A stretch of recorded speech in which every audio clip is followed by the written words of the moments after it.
majories parlamentàries. Crisi? Segur, evidentment. 70% de la població espanyola està en contra dels indults.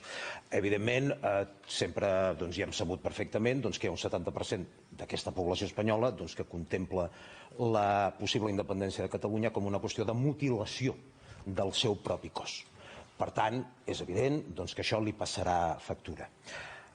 Si Pedro Sánchez tingués majoria absoluta no hi hauria indults. Això és evident.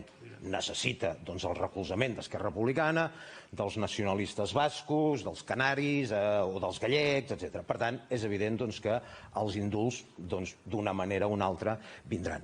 Per part de Catalunya, que és el que ens afecta més, o com a independentista m'afecta més, aquest govern suposadament independentista, el que està negociant, en definitiva, és la claudicació. Està fent el paper, està fent bondat, i el que és més important i el nord de la política tant d'Esquerra com de Junts per Catalunya és treure a la seva gent de la presó. Està per davant el futur de 10 persones abans que el futur de tot un poble, o de, com a mínim, 2 milions o 3 milions de persones.